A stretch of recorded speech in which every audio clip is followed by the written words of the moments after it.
Virgin Cowboy waited for his black mail-order bride. But when a black obese teen arrived, the dusty street erupted in cruel laughter as the trembling girl stepped from the train. The townsfolk pointed and whispered, placing bets on how quickly the desperate rancher would send the fat child back where she came from. Her fate seemed sealed, another broken promise in a land that devours the weak. But the awkward cowboy saw something others missed in her quiet dignity, and the mysterious herbs clutched in her weathered satchel. As his dying ranch teetered on the edge of ruin and railroad men circled like vultures, he faced an impossible choice between social acceptance and survival. Hidden beneath her scorned exterior lay a gift that could save them both, or destroy everything if the wrong people discovered her secret. Would their unlikely partnership become the town's salvation or its downfall? Jack Callahan wiped his sweaty palms against his best trousers for the third time. The afternoon sun beat down mercilessly on Tumbleweed Junction's single dirt road. At 24, he owned more land than most men twice his age, but the weight of loneliness pressed heavier than any physical burden he'd ever carried. His parents had died when he was 16, leaving him their sprawling ranch and a lifetime of awkward silences in town. Social gatherings felt like navigating a minefield. Women his age giggled behind gloved hands whenever he stammered through basic conversation. The correspondence marriage had seemed like divine intervention. Ruth Belfield's letters painted pictures of a mature woman seeking partnership rather than romance. Someone who understood that survival mattered more than poetry. Gideon Marsh leaned against the saloon post, his massive frame casting shadows across the wooden walkway. His booming voice carried easily across the street. "Look at poor Jack, all dressed up for his mail-order woman. Bet she takes one look at that stuttering fool and hightails it back east." The small crowd that had gathered chuckled. News traveled fast in towns where entertainment was scarce. Everyone knew about Jack's arrangement. Most figured it was his only shot at companionship. The train's whistle shrieked in the distance. Black smoke billowed above the horizon like storm clouds. Jack's heart hammered against his ribs. He clutched Ruth's latest letter, reading her description again. Tall, experienced in ranch work, eager for a fresh start. The locomotive thundered into the station with a shower of sparks and steam. Jack stepped forward, scanning the emerging passengers. A businessman in a rumpled suit, an elderly woman clutching a carpet bag, a family with 3 small children. Then she appeared. The girl couldn't have been older than 17. Her dark skin glistened with perspiration from the long journey. Her simple dress strained against her heavy frame. She carried a worn leather satchel and moved with careful dignity despite the obvious exhaustion. The crowd's murmur rose like a gathering storm. Jack felt his face burn with confusion and embarrassment. This couldn't be Ruth. This was barely more than a child. "Well, I'll be damned." Gideon's voice boomed across the platform. "Jack's bride ain't quite what he ordered." Laughter erupted from the gathered townspeople. The girl's shoulders tensed, but she kept her chin raised. Her eyes swept the crowd until they found Jack's face. She walked directly toward him. "You're Jack Callahan." Her voice was steady despite the hostile attention. Jack nodded, unable to find words. "I'm Cora Belfield, Ruth's niece. My aunt took fever during the journey. She died 3 days outside Kansas City." The simple statement hit Jack like a physical blow. He stared at this unexpected girl who had traveled hundreds of miles to deliver news that shattered his carefully laid plans. "Why didn't you turn back?" "Had nowhere else to go." The honesty in her answer cut through his disappointment. Behind them, the crowd pressed closer, hungry for drama. "This is Rich," someone called out. The desperate cowboy and the fat girl. Cora's jaw tightened, but she didn't turn around. Jack felt anger flare in his chest. These people had nothing better to do than mock someone's misfortune. Sheriff Willis pushed through the crowd, his weathered face showing concern rather than amusement. "Folks, show's over. Everyone back to your business." The crowd dispersed slowly, still throwing glances over their shoulders. Gideon lingered longest, his cold smile promising future entertainment at their expense. "You got arrangements made, Jack." Jack nodded toward his wagon. Cora followed without another word, her satchel clutched tightly against her chest. The ride to his ranch passed in uncomfortable silence. Questions burned in his throat, but he couldn't figure out how to ask them without sounding cruel. His ranch house sat in a valley surrounded by rolling hills. The building needed paint, and the fence posts leaned at odd angles. Everything showed signs of a man struggling to maintain too much property alone. Cora studied the landscape with intelligent eyes. She noticed things: the healthy grass near the creek, the solid construction of the barn, the way his cattle gathered in the shade, well fed despite the summer heat. "Your aunt wrote about ranch experience. She taught me some. My grandmother knew more about animals than most veterinarians." That evening, as Jack prepared a simple meal, he watched Cora arrange her few possessions in the spare room. Everything she owned fit in that single satchel: clothes, a few books, and several small cloth bags that smelled of herbs and earth. "What's in those pouches?" "Medicine, for healing." She offered no further explanation. Jack didn't press. They ate in silence, both understanding that tomorrow would bring more scrutiny from town, more questions neither of them could answer. Outside, his stallion Thunder whinnied restlessly in the corral. The sound carried a note of distress that made Jack frown. The horse had seemed fine that morning. If you are enjoying this story of how unexpected arrivals can change destinies forever, don't forget to comment where you are tuning in from to show how this story can connect us across any distances, backgrounds, and hearts. Because what will happen in the next part at Jack's ranch will completely change everything they thought they knew about survival. Jack woke to Thunder's agonized screams piercing the pre-dawn darkness. He bolted from his bed, grabbing his boots and racing toward the corral. The stallion thrashed against the fence posts, foam coating his muzzle, eyes rolling white with pain. Cora appeared beside him, fully dressed despite the early hour. She moved toward the gate without hesitation. "Don't get close. He might kick." She ignored Jack's warning, slipping between the fence rails with surprising grace. Thunder's breathing came in harsh, labored gasps. His legs trembled as if they could barely support his weight. "How long has he been like this?" "Just started. He was fine yesterday." Cora circled the horse slowly, her movements calm and deliberate. Thunder's ears flicked toward her voice when she made soft clicking sounds. The wild panic in his eyes dimmed slightly. Jack had raised Thunder from a foal. The stallion represented his last connection to his father, who had traded a month's wages for the young horse. More importantly, Thunder was his most valuable asset. Without him, the ranch would collapse within months. "I'll ride for Doc Morrison." "Won't help." Cora's flat statement stopped Jack mid-turn. She knelt beside Thunder's water trough, running her fingers along the rim. Her nose wrinkled at some smell Jack couldn't detect. "What do you mean?" "This isn't sickness. It's poison." The word hit Jack like a physical blow. Who would poison his horse? Why would anyone want to destroy the one thing keeping his ranch operational?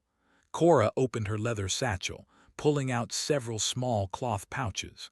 The herbs inside looked like dried weeds to Jack, but she handled them with the precision of a pharmacist measuring medicine. "My grandmother treated horses for plantation owners before the war. She taught me to recognize different kinds of poisoning." Jack had never heard Cora speak more than a few words at once.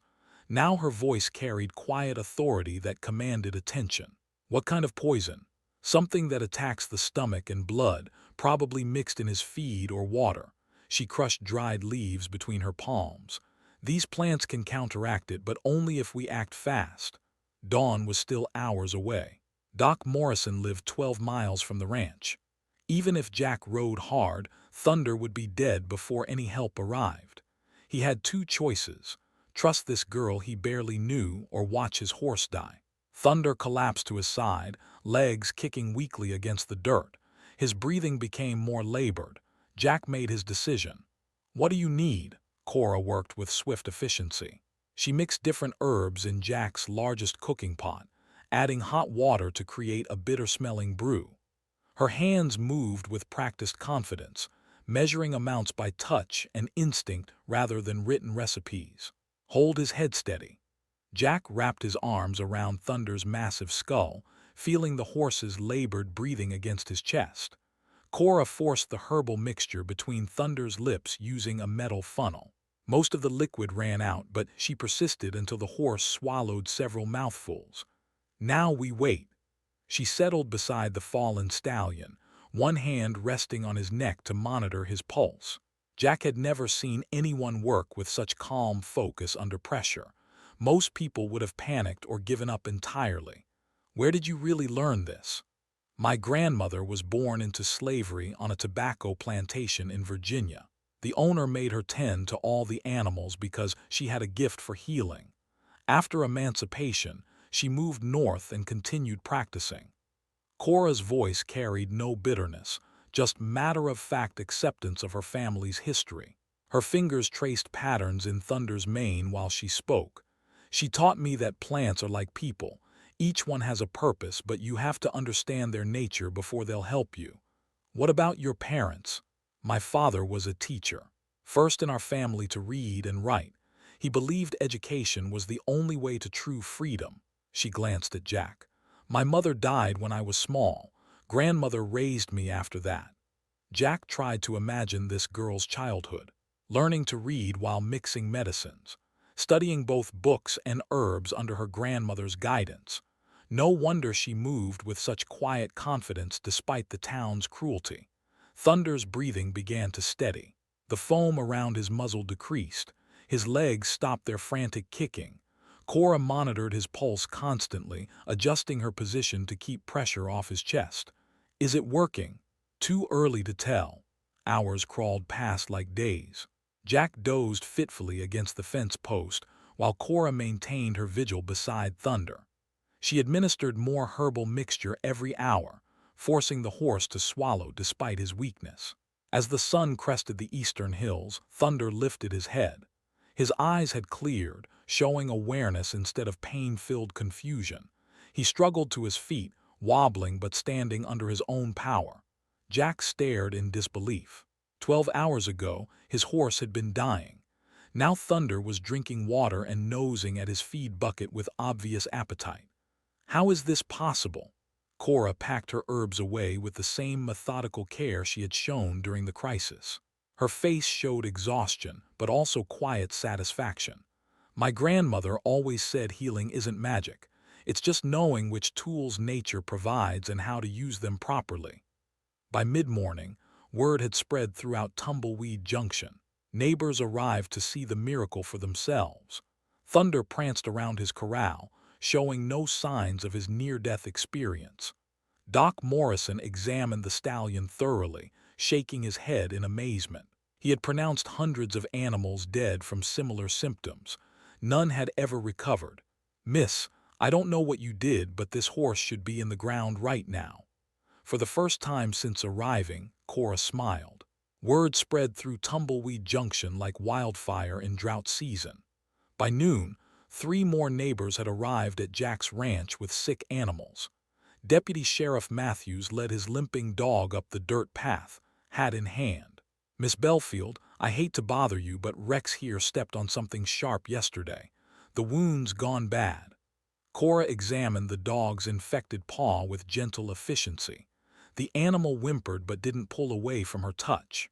She cleaned the wound with herbal solutions and applied a poultice that smelled of mint and something sharper. Keep it dry for 3 days. Clean it twice daily with this mixture. She handed Matthews a small jar filled with amber liquid. The deputy nodded gratefully, pressing a silver dollar into her palm despite her protests. Doc Morrison wanted $5 just to look at him, said it might be too far gone anyway.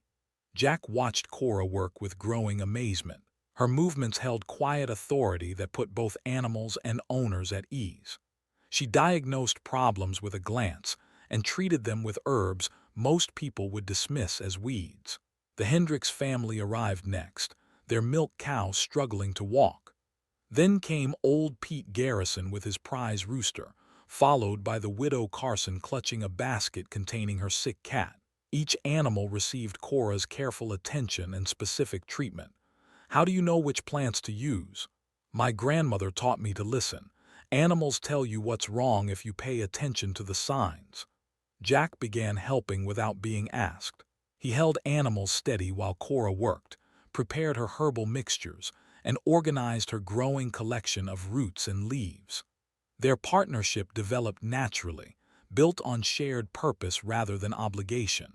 That evening, as they cleaned up after the last patient, Jack found himself studying Cora's face in the lamplight. The stress lines around her eyes had softened. Her shoulders no longer carried the defensive tension that had marked her arrival. "You're happy doing this. It's what I was meant for." 3 days later, every animal Cora had treated showed remarkable improvement.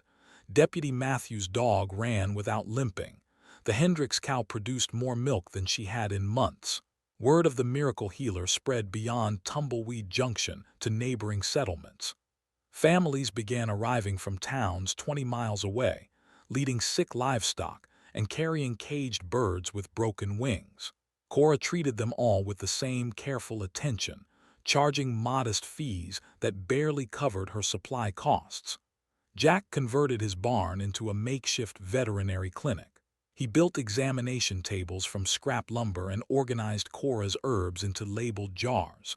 The work suited him better than solitary ranching ever had. "We make a good team." Cora looked up from grinding willow bark, a rare smile crossing her features. The transformation amazed Jack. The frightened girl who had stepped off the train was becoming a confident healer who commanded respect throughout the region. Their relationship deepened beyond partnership. Jack found himself watching for Cora's expressions, learning to read her moods and anticipate her needs. She began seeking his opinions on difficult cases, valuing his observations about animal behavior. Late one evening, as they worked by lamplight treating a horse with colic, their hands brushed while reaching for the same jar of herbs. Neither pulled away immediately. The moment stretched between them, charged with possibilities neither had expected when she first arrived. "Jack, I know." The unspoken understanding hung in the air like morning mist. They were falling in love, despite every circumstance that should have prevented it. But love blooming in their converted barn couldn't shield them from the larger forces gathering around Tumbleweed Junction. Harrison Blackwood had been making the rounds to local ranchers, offering generous prices for land that had struggled to turn profits for years. The Hendricks family sold their spread for twice what they had expected. The Morrisons followed suit the next week. Blackwood's representatives painted pictures of comfortable retirements in California or fresh starts in Oregon. "Smart money takes the deal," Gideon Marsh announced in the saloon. "Railroads coming through whether we like it or not. Might as well profit from progress." Jack received his offer on a Tuesday morning. The sum was staggering, enough to buy better land elsewhere and start fresh with Cora. But the ranch was his parents' legacy, the only home he had ever known. "What do you think?" Cora studied the official documents, her literacy surprising the railroad representative who had clearly expected to deal only with Jack. "It's generous, too generous." "Meaning what?" "Men don't offer double fair value unless they expect to make 10 times that amount back." Blackwood's pressure campaign intensified after Jack declined the initial offer. Surveyors appeared on neighboring properties, measuring and mapping with military precision. Railroad workers began clearing trees along the proposed route, coming closer to Jack's boundaries each day. Strange accidents started plaguing the holdout families. Fences developed mysterious breaks overnight. Water sources became contaminated with runoff from unknown origins. Livestock began falling ill with symptoms that seemed unconnected to any natural cause. Cora treated the sick animals but noticed disturbing patterns. The illnesses struck multiple ranches simultaneously. The symptoms suggested poisoning rather than disease. Someone was deliberately targeting the remaining holdouts. "We need to be careful," Jack agreed, but careful couldn't protect them from what was coming. Blackwood had resources and political connections that extended far beyond Tumbleweed Junction. Their small success treating animals had made them visible, and visibility brought dangers they were only beginning to understand. The first direct threat arrived with the evening mail, a simple note warning that foreign influences weren't welcome in civilized communities. The message was unsigned, but its meaning was crystal clear. Cora read it without flinching, then fed it to the stove fire. Let them come. The crisis struck on a Wednesday morning like lightning across clear sky. Mrs. Henderson pounded on Jack's door before sunrise, tears streaming down her weathered face. It's happening everywhere. All the animals are sick. Jack and Cora rode into town to find chaos. Horses collapsed in their stalls. Cattle stumbled through pastures, foam coating their muzzles. Chickens lay motionless in their coops while their chicks cried for food. The scale was overwhelming. Every ranch within 10 miles reported the same symptoms striking simultaneously during the night. Doc Morrison stood helplessly in the town square, surrounded by desperate families begging for answers he couldn't provide. Never seen anything like it. It's like a plague hit every animal at once. Cora moved through the crowd with grim purpose, examining the sick animals with growing alarm. The symptoms were identical to Thunder's poisoning, but magnified across dozens of properties. This wasn't random sickness. Someone had orchestrated a systematic attack. Jack helped her collect water samples from various ranches, while she gathered feed specimens for analysis. Her father's teaching in basic chemistry had prepared her to recognize industrial compounds that didn't belong in agricultural settings. Find anything. Chemical residue in the water sources, same metallic taste Thunder's trough had. The pattern became clearer as they investigated. Every affected ranch sat along Blackwood's proposed railroad route. The families who had already sold to him reported no sick animals. The message was brutally obvious. Blackwood arrived in town that afternoon with a team of veterinarians from Kansas City. His men wore expensive suits and carried leather medical bags that cost more than most ranchers earned in a year. Tragic situation. My experts believe it's a natural outbreak of some regional disease. His voice carried practiced sympathy, but his eyes remained cold as winter stone. The visiting veterinarians nodded solemnly, delivering prepared statements about unfortunate but unavoidable natural phenomena. Cora worked 18-hour days treating the poisoned animals, but her herb supplies dwindled rapidly. The sheer number of patients exhausted her reserves of critical medicines. Jack watched her grow thinner and more haggard as she pushed herself beyond human limits. Some families lost patience when their livestock didn't recover immediately. Fear made them desperate for someone to blame. Whispered conversations in the saloon suggested that Cora's healing methods were somehow connected to the outbreak. Mighty convenient that the witch doctor shows up right before all our animals start dying. Gideon Marsh's voice carried clearly through the saloon doors. Jack's hands clenched into fists, but Cora placed a restraining hand on his arm. Fighting him won't help the animals. Blackwood's influence spread through the community like poison in a water source. He offered emergency loans to families facing financial ruin from lost livestock. He promised new opportunities for those willing to relocate. His generosity came with subtle conditions that tightened his control over the town. Sheriff Willis faced increasing pressure to restrict Cora's activities. Complaints poured in from concerned citizens about unlicensed medical practice and potential public health dangers. The sheriff's weathered face showed conflict between duty and conscience. I'm getting orders from the territorial governor's office. They want all unauthorized veterinary work stopped immediately. Jack understood the subtext. Blackwood's political connections reached far beyond Tumbleweed Junction. Money and influence were reshaping the legal landscape to serve his purposes. Despite the official prohibition, families continued bringing their sick animals to Cora under cover of darkness. She treated them in secret, working by candlelight in Jack's barn while he stood watch for unwanted visitors. You're risking everything for people who turned against you. The animals didn't turn against me. Her simple answer revealed the moral clarity that guided her actions. Cora treated suffering wherever she found it, regardless of personal cost or community politics. Jack's respect for her deepened into something more profound than romantic love. He was witnessing true courage, the kind that acted from principle rather than emotion. Her strength made him want to become better than he had ever imagined possible. The investigation Cora conducted in secret revealed damning evidence. Chemical analysis of water samples showed industrial compounds used in railroad construction. The timing of the poisoning coincided perfectly with Blackwood's surveying activities. Maps of affected properties formed a clear pattern along his proposed route.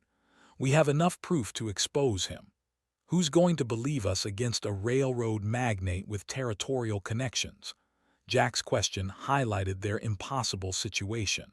Truth meant nothing without the power to make people listen. Blackwood controlled the narrative through money, influence, and fear.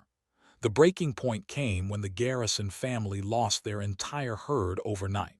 40 head of cattle died from the most severe poisoning yet seen.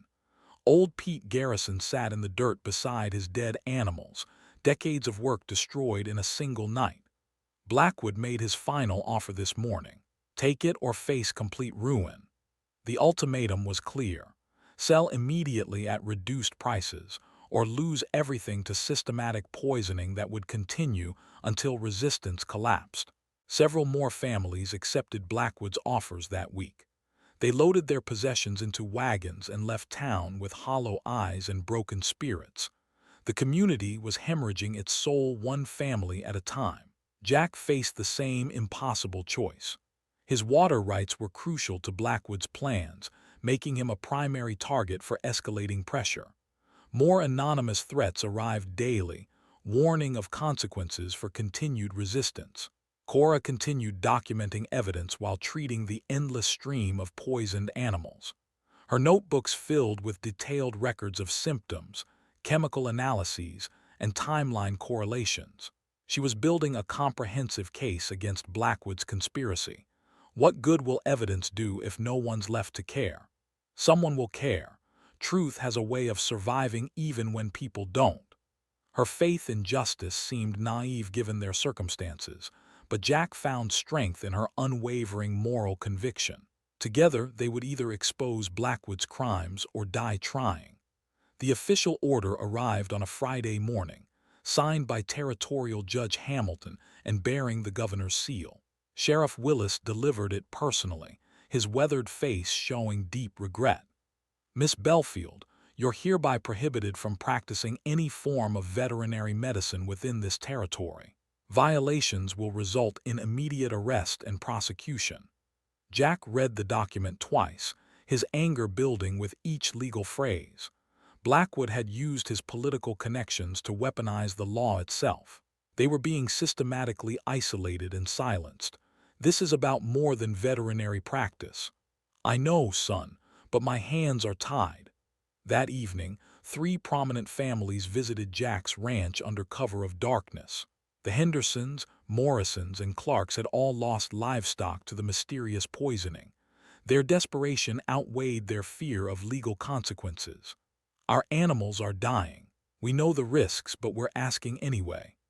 Cora treated their sick cattle in the barn while Jack kept watch from the house. Her herbal supplies were nearly exhausted, but she used what remained with careful precision. These might be the last animals she could save. The families left before dawn, grateful, but haunted by the knowledge that they were breaking territorial law. Fear was reshaping the community's moral landscape, forcing good people to choose between legal compliance and basic compassion. Blackwood escalated his campaign during the following week. More surveyors appeared on properties bordering Jack's ranch, measuring and mapping with obvious purpose. Their presence sent a clear message about his growing confidence in eventual victory. Gideon Marsh led a group of Blackwood supporters to the saloon every evening, spreading rumors about dangerous foreign influences, threatening the community's future. His voice carried the authority of someone backed by powerful interests. Real Americans don't need witch doctors and their heathen remedies. We got proper veterinarians with real education. The division in town deepened daily. Families who had benefited from Cora's healing remained quietly grateful, while others embraced Blackwood's narrative about progress and modernization. Fear made people choose sides based on survival rather than principle. Jack faced increasing pressure to abandon Cora and accept Blackwood's generous offer. Former friends crossed the street to avoid conversation. Business relationships that had sustained his family for decades suddenly became strained and uncomfortable. You could take the money and start fresh somewhere else. With what? My reputation. My word means nothing if I abandon her now. The conversation with Deputy Matthews revealed how completely Blackwood's influence had spread. Even law enforcement officials were questioning their previous support for Jack and Cora. During this period, Cora worked in secret on her most important project. Her notebooks contained detailed documentation of every poisoning incident, complete with chemical analysis and timeline correlations. She was building an irrefutable case against Blackwood's conspiracy. Her father's education proved invaluable for this investigation. Mathematical precision guided her analysis of poison distribution patterns. Scientific methodology strengthened her evidence beyond simple observation or intuition. The chemical signatures are identical across all affected properties. The timing correlates perfectly with surveying activities. The geographical distribution follows the railroad route exactly. Jack studied her meticulous charts and graphs with growing amazement. This wasn't just folk healing wisdom. Cora possessed analytical intelligence that rivaled university-trained professionals. Who's going to believe evidence from someone they've dismissed as an uneducated girl? The evidence speaks for itself.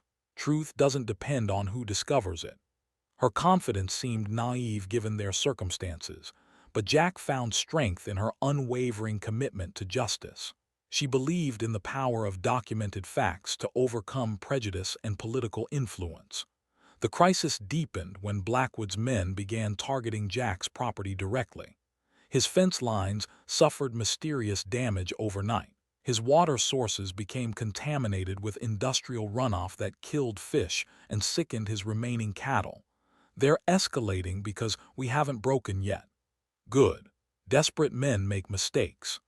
Cora continued documenting every incident while treating Jack's poisoned animals with her dwindling herb supplies.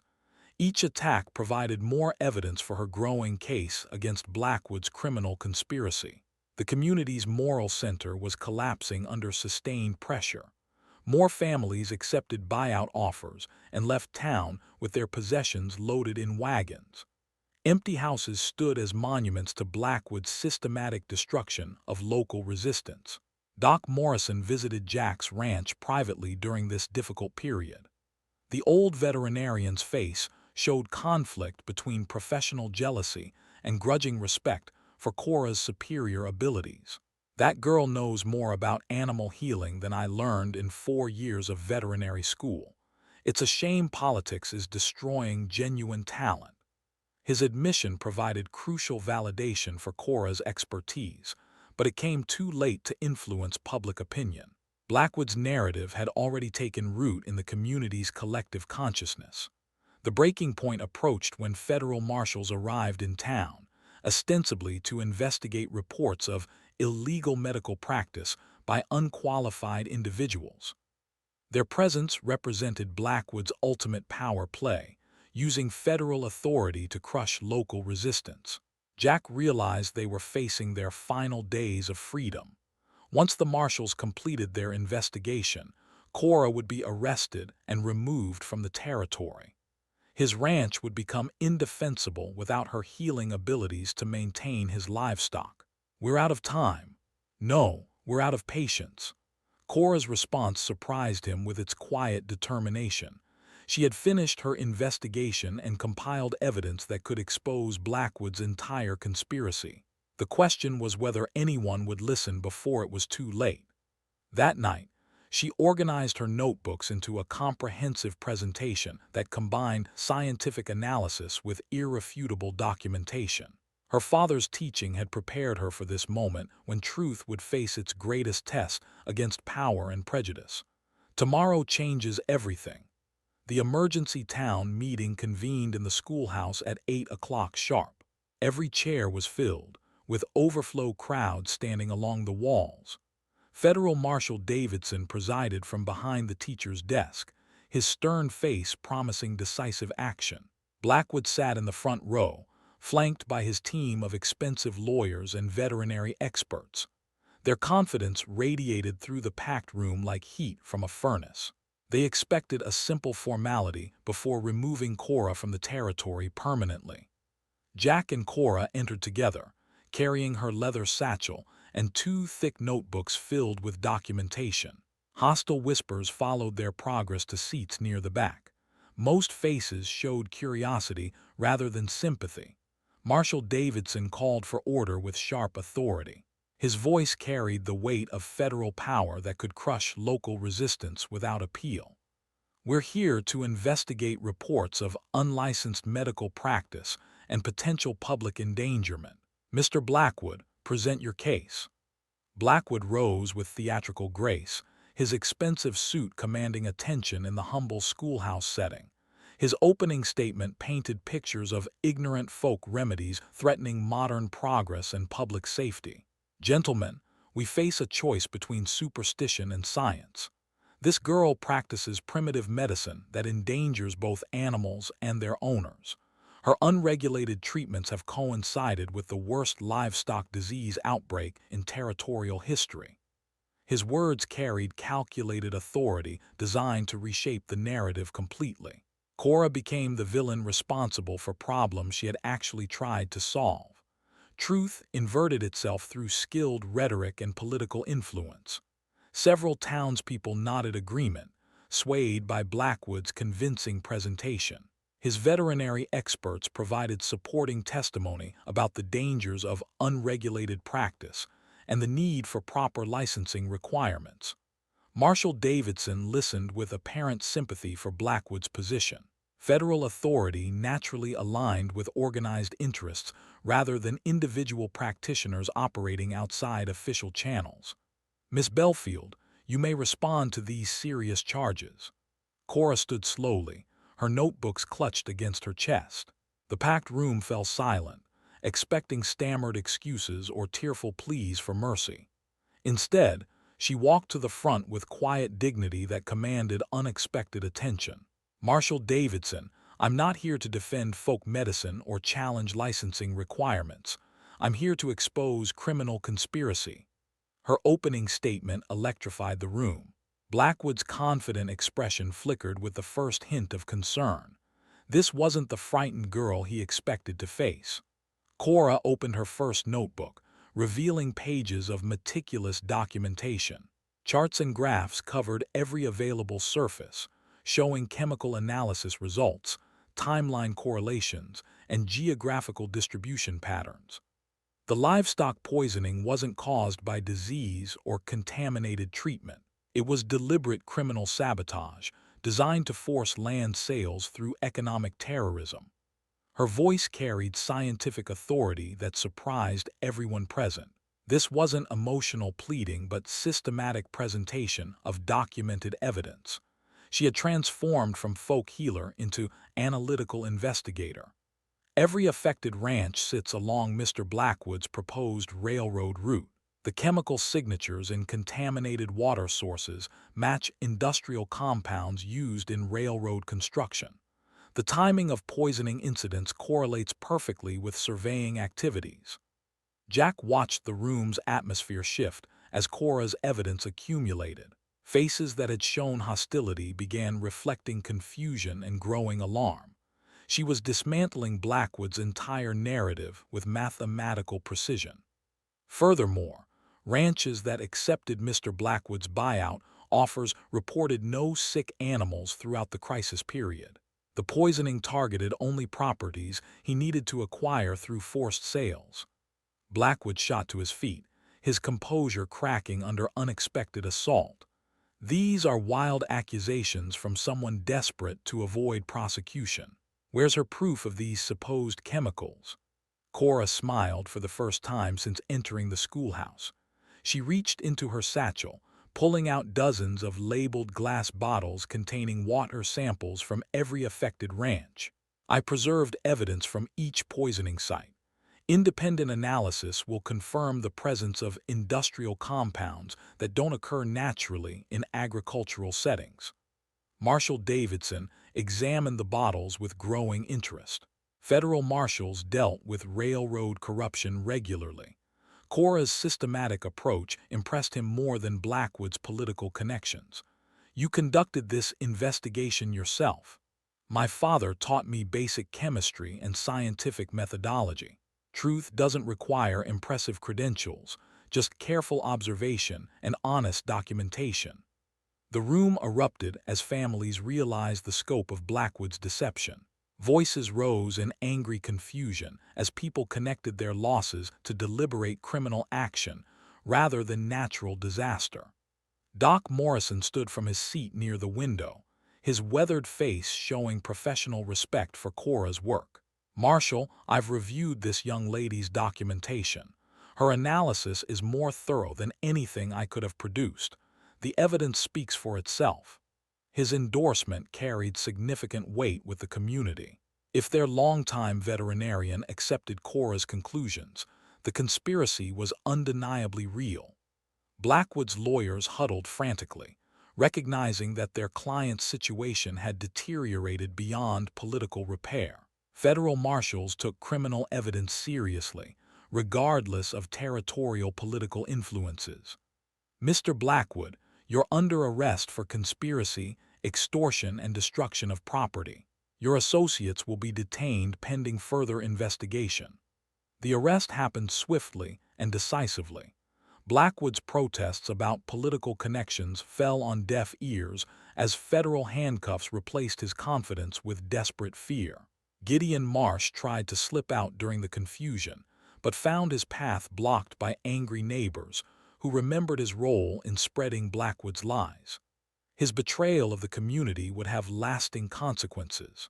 The meeting dissolved into celebrations and apologies as families approached Cora with gratitude and shame.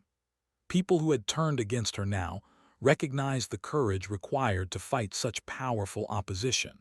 Jack stood beside Cora as the community reformed around their vindicated partnership. They had exposed corruption through intelligence and persistence rather than violence or revenge. 6 months later, their veterinary practice served 3 counties from a proper clinic built with community support. Cora had earned official recognition from the territorial government, while Jack managed the business side of their growing operation. Their wedding ceremony filled the same schoolhouse where truth had triumphed over power. The community they had saved celebrated the union that had saved them in return.